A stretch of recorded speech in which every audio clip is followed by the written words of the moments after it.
Now, how was the vibe at ECW compared? Because of course you spent a long time on SmackDown. How was it being with ECW, with it being the new brand, and it was a smaller group? Was the morale good, or was it more of like, hey, we want to go ahead and show how good we can be and show that we can compete with the other guys?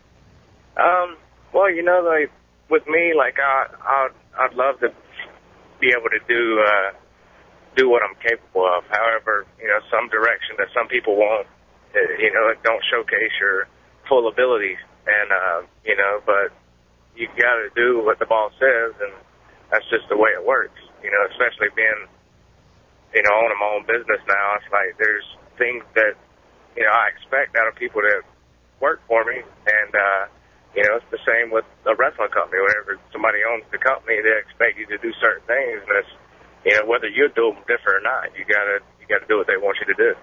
When you were at TNA, you had introduced the Prince of Punk character, and you're going with that. You ended up leaving there. You go to WWE. You're working for the ECW brand. You had that gimmick going there. It was very short-lasted. What was it about that didn't work, or why did WWE say, you know what, we want to go in a different direction with your character? Yeah, they said it wasn't reality-based, I guess, and wanted me to do a different look. And, but the Prince of Punk character, that's me, you know what I mean? Like, I'm comfortable in that character, and that's the character that I'd like to introduce wherever I end up next. I'd like to bring it back and really go full-fledged with it and let the people know who I am.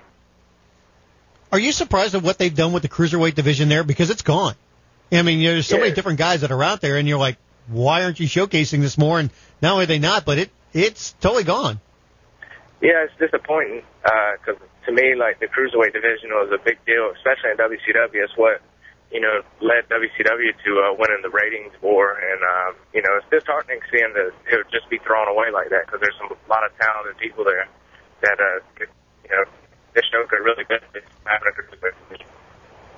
Now, Shannon, of course, you've got a long-time friendship with the Hardys. Were you surprised that they finally pulled the trigger and actually put the big belt on Jeff?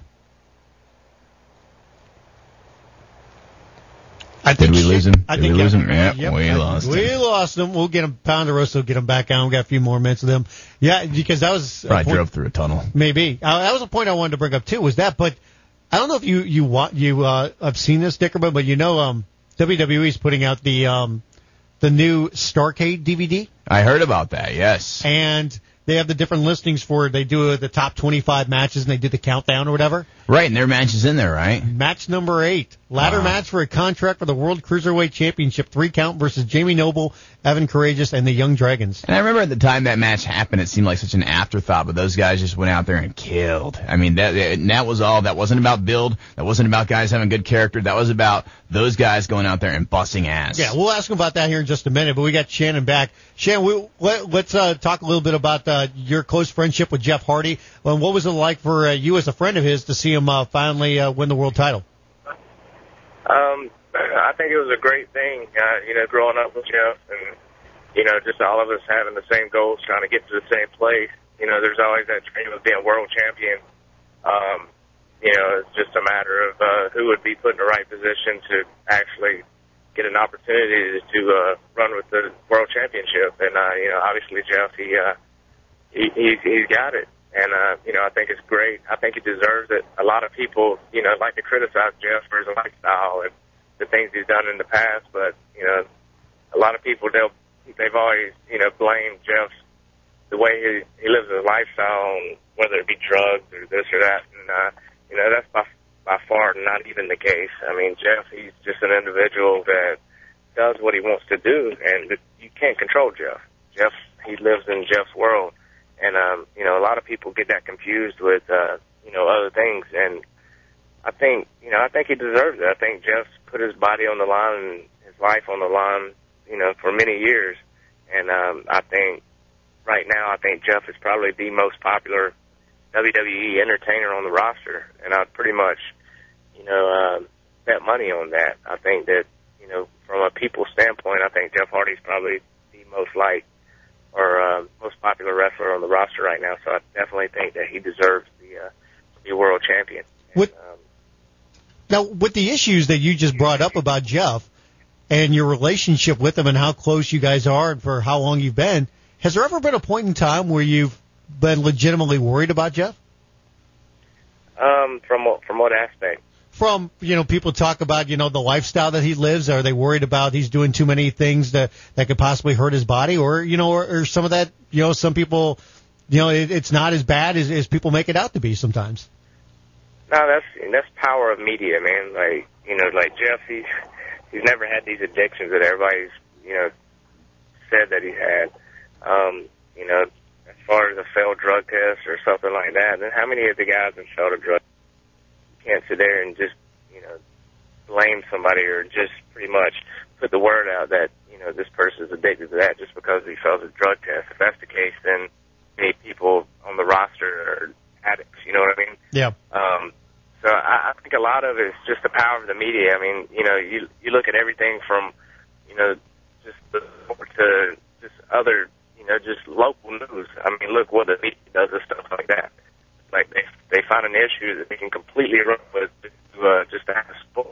And I think the same thing with the Jazz. I think, the minute somebody could hold you, they take it and they run with it and just try to, create a story on it. But, no matter whether you love him or hate him, Jeff, he's talented. You can't deny his popularity. Just a couple last things before I let you go. I know your cell's a little spotty, but, on that same line, you talk about guys and, how many guys would get, in trouble or get tested for some positive. Did you follow any of that congressional testimony that recently came out? Did you get an opportunity to read any of that? And if so, what were your thoughts about it? The only thing that I disagreed with was the whole, I guess, the use of marijuana and the way that was, I just, it's illegal. And I don't know how you can see that, well, yeah, it's okay to use this illegal substance, but not this one. If you're gonna ban things, you gotta ban anything that's illegal. You can't just, okay, well, it's okay for, to use this, but it's not to use this. It's just a bad, that just opens the door for bad things. Yep. And that's the main thing that I disagree with. How you can say one illegal substance is okay to use, but, these other 13 your cell is dying out there pretty good, so we're going to let you go. But I do want to remind everybody that they can see you coming up Friday night. You'll be up in St. Paul, Minnesota for Echo Pro. And for people that are interested in booking you, they can contact Bill Barron's Showbiz. That's SHOWBIS at AOL.com. And Bill Barron's actually represents a lot of different guys, including Ken Doan, Lance Cade, Steve Carino, Stevie Richards, Raven, and they also represent Shannon Moore. So, Shannon, thanks again for the time, and hopefully we can do it again soon, my man. Thank you, bro. Appreciate it, buddy. All right.